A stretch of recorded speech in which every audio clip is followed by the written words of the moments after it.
Et Clément Viktorovitch, vous revenez ce soir sur les déclarations de la ministre déléguée à l'Industrie, Agnès Pannier-Runacher, qui participait la semaine dernière à l'événement Big 2021, grand forum consacré au business, à l'industrie. On en a d'ailleurs parlé ici même à propos de Bruno Le Maire.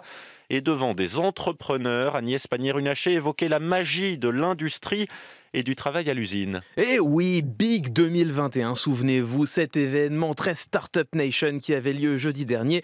Agnès Pannier-Runacher y participait. Je vous propose d'écouter la conclusion de son intervention. Vous allez voir, elle est étonnante. Vous allez pouvoir redonner aux jeunes la fierté de travailler dans l'entreprise, la fierté de travailler dans l'usine, pour qu'on dise que lorsque tu vas sur une ligne de production, c'est pas une punition, c'est pour ton pays, c'est pour la magie, et c'est ça que vous pouvez rendre possible. Je vous remercie.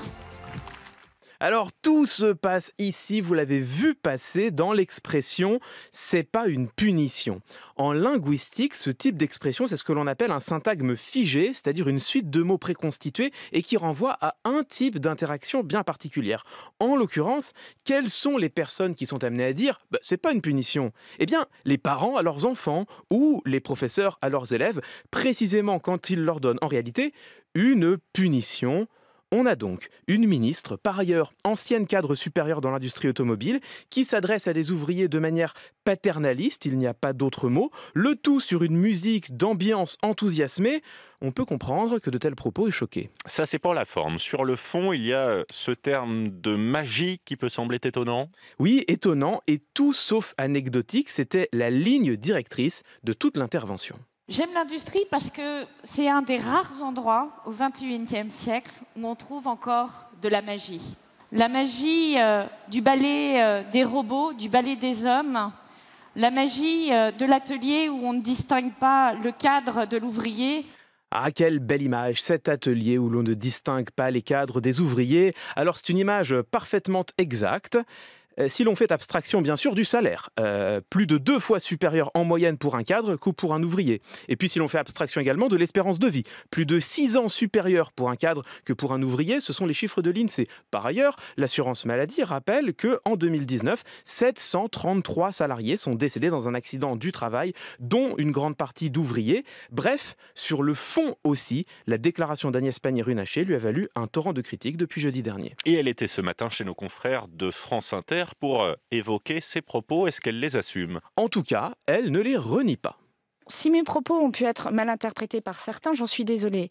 Mais je persiste à penser que l'industrie est un secteur d'avenir et un secteur de fierté. J'ai des gens qui me disent « je suis fière de travailler pour fabriquer des hélicoptères pour Airbus, pour fabriquer des vaccins contre la Covid, pour fabriquer des éléments d'une fusée Ariane ».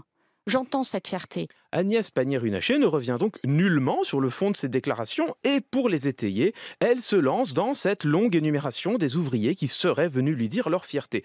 Remarquons, pour commencer, qu'être fier du travail que l'on accomplit et célébrer béatement la magie de l'entreprise, ce n'est pas exactement la même chose. Et surtout, la ministre nous fait part de témoignages qu'elle a reçus. Soit, mais ces témoignages n'invalident en rien les statistiques que j'ai rappelées tout à l'heure. S'appuyer sur quelques exemples que l'on a soi-même choisis pour s'extraire d'une réalité chiffrée qui nous ennuie, cela porte un nom, ça s'appelle une généralisation abusive et c'est un sophisme, c'est-à-dire un argument fallacieux. Alors on ne va pas faire abstraction de la suite de son intervention où elle s'est clairement expliquée sur les conditions de travail dans les usines. En effet, Nicolas, vous allez voir que c'est particulièrement intéressant. Les conditions de travail dans les années 70 étaient très difficiles. Je ne sous-estime pas les conditions aujourd'hui. Mais allons dans les usines, constatons à quel point elles se sont modernisées, constatons à quel point l'automatisation, justement, impacte moins les corps. Les conditions se sont améliorées depuis les années 70. On a envie de lui répondre « encore heureux ». C'est un autre sophisme auquel se livre ici la ministre de l'Industrie, en l'occurrence le sophisme de la double faute, qui consiste à justifier d'une situation insatisfaisante en se prévalant du fait qu'il existe pire ailleurs ou bien pire dans le passé. Mais là encore, cela n'efface en rien la dure réalité du travail ouvrier aujourd'hui. En définitive, pour s'extirper d'une déclaration à la fois paternaliste et fantaisiste, Agnès Pannier-Runacher en est réduite à s'abrier derrière des tours de passe-passe rhétoriques. Elle est peut-être là la véritable compétence magique. Clément Viktorovitch, c'était entre les lignes.